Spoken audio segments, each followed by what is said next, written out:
Do you think that the featherweight champ is going to become a double champ over here? It's like the guy eating like Cheetos with his shirt up to here and the beer belly, and he's like, oh yeah, I would have just got up. Going into this fight.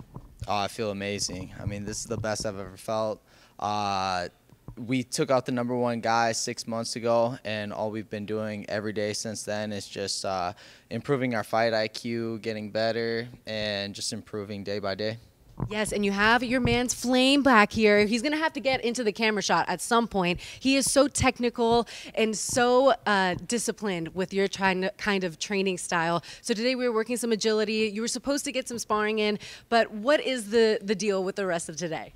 So today is just working reflexes. Like we're 2.5 weeks out from the fight, so we're making sure that the nutrition is dialed in, that we're keeping it super clean. And then also like one thing I learned from him, he's the mastermind behind everything, is that sometimes it's not always about just like grinding people into the ground and like more work.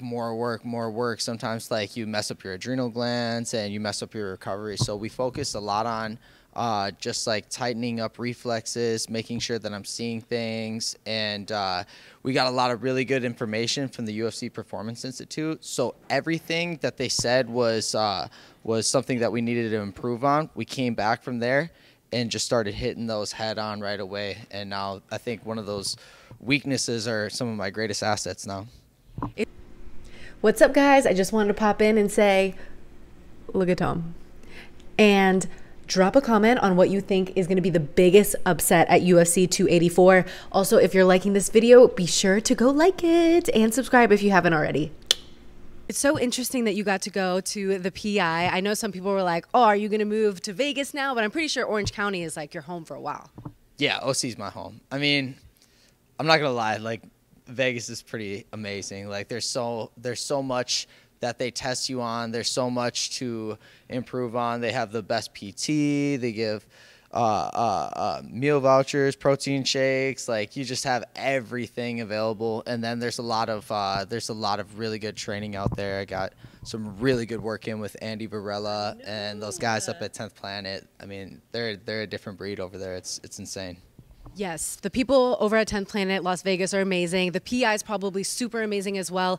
I was talking to Layla Annalie because she works with me at Karate Combat. Her husband is Ian Gary, and it's so funny that you used to be plant-based, and Ian actually just went to being plant-based. So everyone's different in what is like best for their body, but he saw that in his test, like everything was better for him when he went vegan. So what has been different for you? Because I've known you for a while. When you were plant-based, you were completely shredded. Let's do a taste test. He's still fucking shredded, eating ribeye all the time. So what has been, look at that. So what has been the main reason that you wanted to kind of switch things up now that you're like making your UFC debut, or was it a little bit before that you switched up? It was a little bit before. So going into the last fight against Alex Morgan, I was just doing a lot of research, and everybody's body varies. You know, I just felt like with I'll say this. Going plant-based made me, for the first time ever in my life, pay attention to the food that I was eating.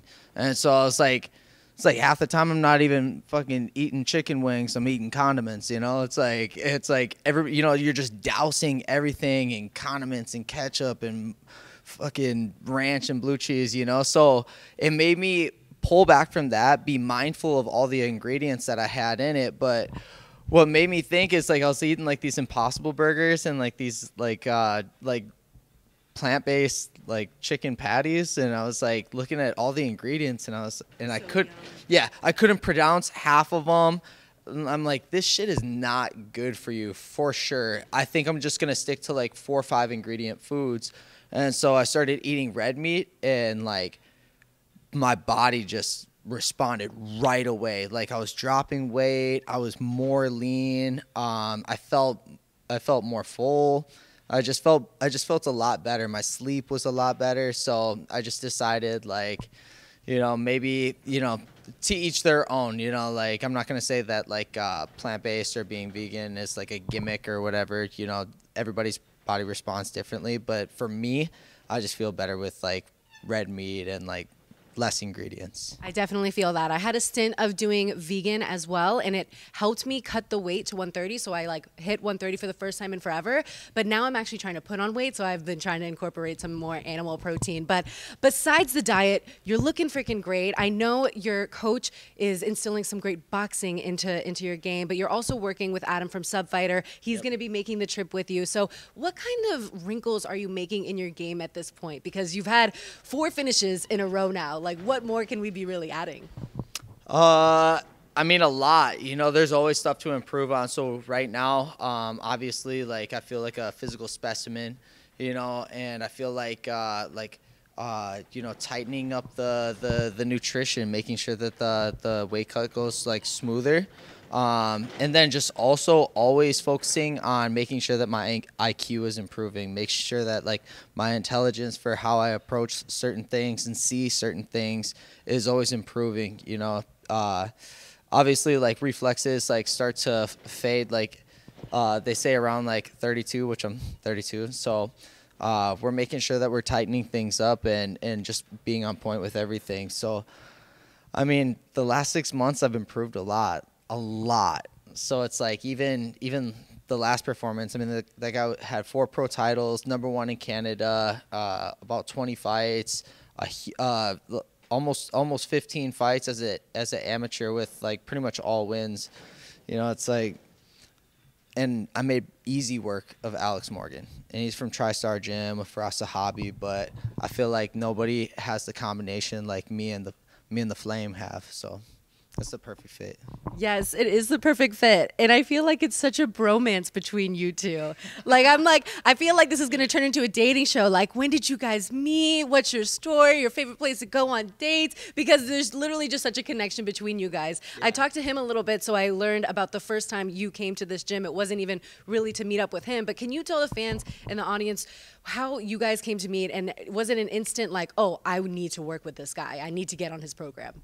Yeah, so it was funny. I came here to work with Trevor Sombrano. He's like a guy that works with a lot of amateurs and a few pros, and he's got a really good winning record. I came out here to train with him, and he just wasn't available that night. I hit him up, and I was just like, I'm just gonna go out there. And then I come out here and I start grappling with like 10 fools because they're like, oh, hey, you do jiu-jitsu, this guy does. So I'm grappling with all these guys. I'm going through a gauntlet. I have a fight in like a week and a half, so I'm just like cutting weight. I'm tired. And Flame comes up to me. He's like, hey, what's up, bro? Like afterwards, I was like, oh, what's up, man? And he's like, so he's like, who are you here to train with? I was like, oh, Trevor, but I just hit him up randomly, so I don't think he saw my message. And he's like, oh, cool. He's like, nice hat. And I was wearing a Gucci hat, and I was like, oh, thanks. And he's like, how much? And I was like, nah, bro, not for sale. He's like, just name a price. And I'm like, damn, this guy's like really pressing. That's your favorite hat ever. Yeah, that is my favorite hat. The tan one or the black one? The tan one. Yeah, that's your favorite. Yeah. And then I was like, dang, this guy's really pressing me. So I was like, damn, I don't know about this guy. I was like, yeah. I was like, nah, bro, it's just sentimental value. He goes, okay, I respect that. He's like, so what do you do? I was like, MMA. I got a fight coming up, title fight coming up. And he's like, oh, dope. And he's like, hey, look around the room. You see this? He's like, that's all me. He's like, I produce world champions. He's like, so. He's like, the way we do things around here is different. He's like, we program everything, and our movement patterns are way different from everybody else. He's like, this is where you go if you want to become elite. And I was like, damn, okay. Like, people have like pictures of like professionals in there, but not with them, with the world champions. And he does. And then he showed me. He's like, show me how you slip. And I was like, slip. And he put a right hand right there. I was like, damn, this guy is like fucking smooth with it, because it was like right in my face. And he's like, see around here, he's like, we idle like this, that way we can get out of it. And like the second he started moving and flowing, just boom, boom, I was like, no way, this guy. And every punch was like right here, right here, right here, right here, boom, boom. And I was like, watching the way that this guy like had his flow and just like the way he thought, And the way that he went about things was just insane. I was like, oh my God, this guy is the best. Like, I could just see it. I was like, if I could train in that moment, I was like, if I could train with this guy, I'd hands down be world champion, no questions about it. And then he's like, but yeah, that's what we do around here. He's like, but I'm heading out. So he starts walking. Just give you a little tease. He starts walking out, and I'm sitting there like bamboozled, and I'm like, hey, real quick. I was like, can you show me like a little combination?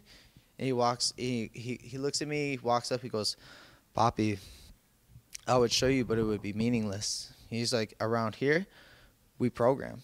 I tailor everything to specifically beat the person that we're going against. So even if I showed you, it would be pointless. But have a good night. I was like, that's the coldest statement that I've ever heard in my entire life. Because any coach would be like, oh, yeah, you hit him with the 1-1, 2-3. Then you move to the left and another 3 or whatever. But with him, it was like, yo, I'd show you it, but, like, it doesn't even pertain to who you're fighting. We haven't worked together at all. Like, your movement patterns have to be different, and I have to be able to get you to move in such a way that it's gonna align with the punches that I have set up. So after that, I was like, fuck. Like, I had a rough fight fighting Frankie Buenafuente. I came back in the second round, choked him out, but after that, he hit me up, and he kept hitting me up. Papi, you're too stiff. You need to get with the flame. And I'm like, in my head, I like dreamed of training with this guy. I'd watch all of his videos, and I'd go to 24-Hour Fitness and try and do it, but it didn't have the sauce because I'm not training with him like on specifics.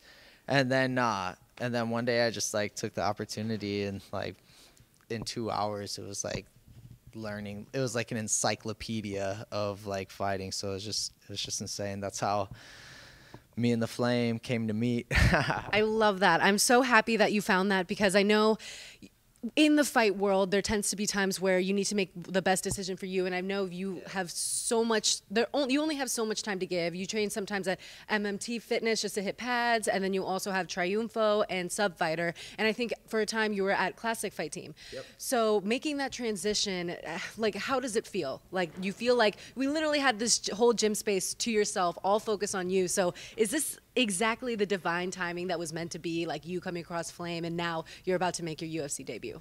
Yeah, I'll say it like this. I mean, like, a lot of people don't really know my story, but last February, my little brother took his own life and committed suicide, and I was going into the title, my second title fight with that, and I came back from viewing him, and right when I got back from the morgue from viewing Braden, they hit me up about the title fight, and I was like, let's do it. You know, like, I'm not gonna sit around. And then it's kind of like, as soon as that happened, I felt like I lost a brother and gained a new one.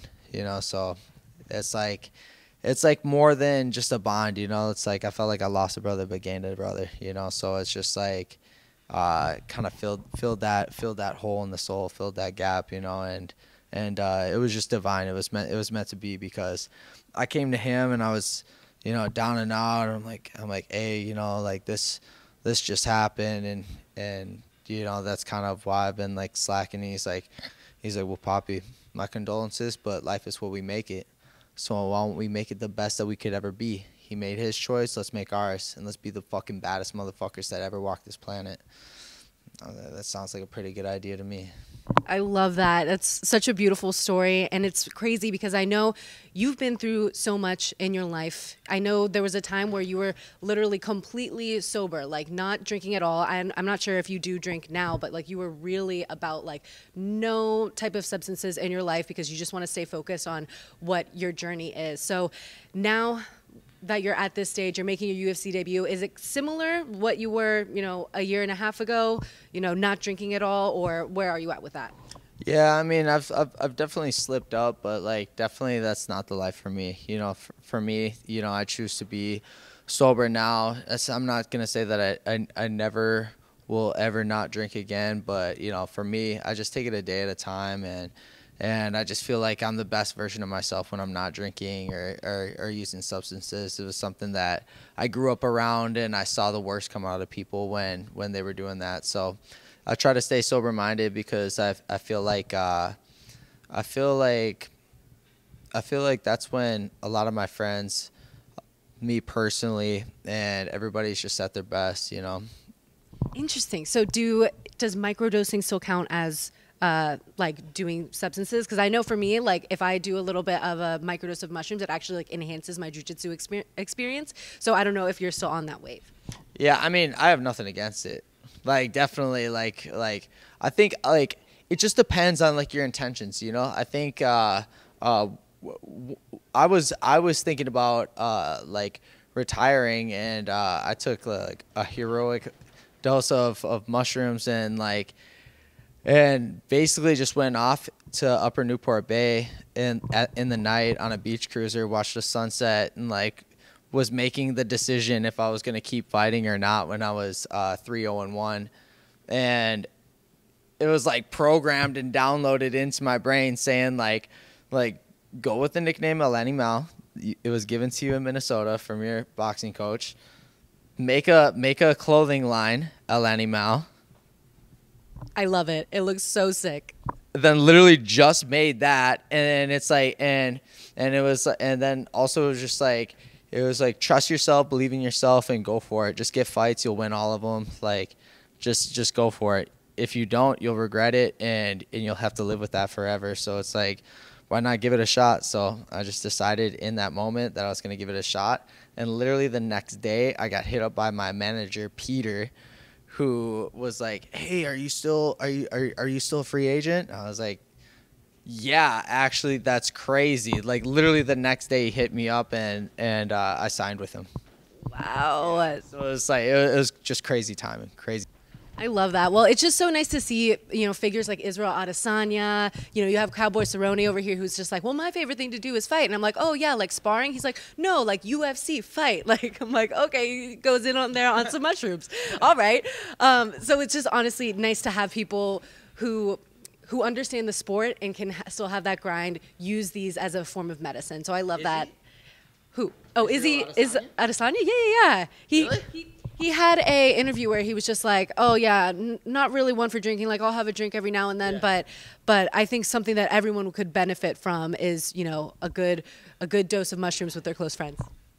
Hands down. I mean, it's like been some of the best experiences, some of the most mind-opening, mind-altering experiences for the better. And like everybody let's clear this up. Everybody's got the story of like the crazy guy that they knew that jumped off a bridge and like, I mean, honestly, Terrence McKinney, but he was mixing it with a lot of different things. yeah. But it's like no. It's like you're gonna eat them. You're gonna fucking feel happy. You're gonna think really good thoughts, and Or you could just have a big cry sesh, you know? yeah. I mean, yeah, whatever you need. I mean, honestly, I think they introduce a person to themselves. Yeah. I love that. And this is the most Alex Wendling interview. We started off talking about fighting, and now we're talking about mushrooms and ayahuasca and DMT. So we'll get back to fighting here. UFC 284, February 11th. You'll be taking on Shane Young. The rest of the card, I'm kind of intrigued because there's some featherweights also fighting, and I know a goal of yours is to break in to the top 15. Yep. So when you're looking at the card, I think I saw Yair Rodriguez, Josh Emmett. When you look at those names that are in the top 15, Volkanovski is going to try to become double champ. What name do you see as being like, oh, you know, that I could easily work my way to taking that guy?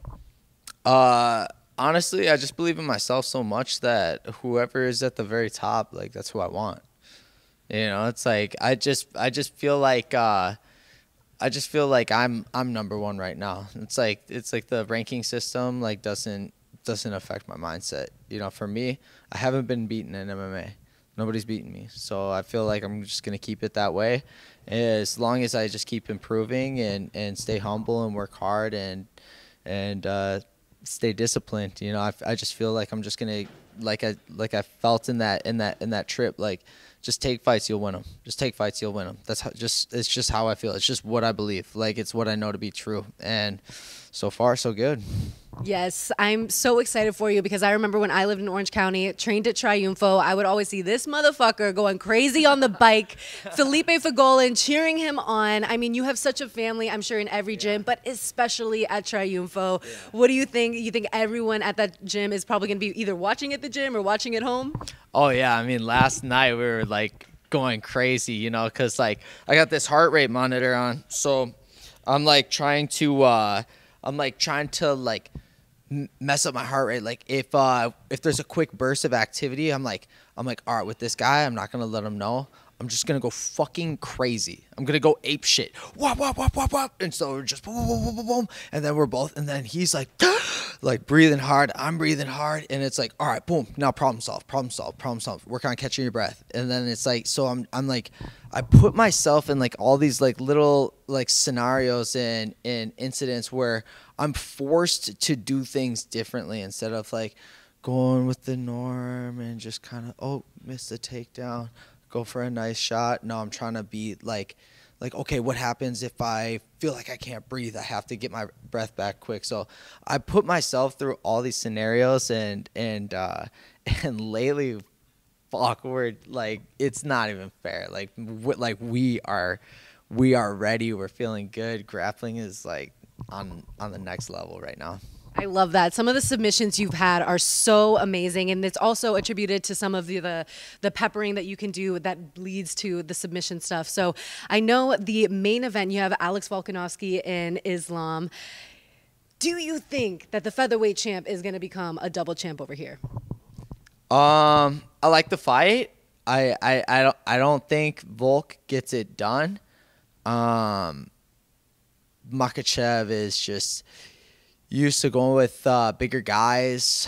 I think just all of his experience is just a perfect blend to beat Volkanovski. But I give a lot of respect to Volkanovski for stepping up and wanting to take that fight. I mean, like that's what it's all about. Is entertaining the crowd, trying things that other people won't try. You know, most people would be comfortable, but he's been doing his thing in the featherweight division, and he feels like he needs another challenge, as we all do. You know, we're conquerors, so we need to try and step our game up and challenge ourselves. And if he gets it done, I mean, what a story. You know, double champ, 45, 55. Like, nobody's done it yet, so I think it'd be great.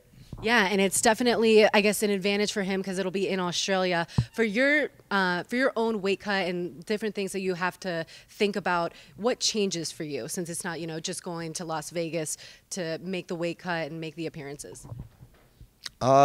Nothing really. I mean, like, we're so dialed in with our nutrition and everything. Like, I just feel like no matter what, like, we're good. No matter what, like, my mindset is I get the job done.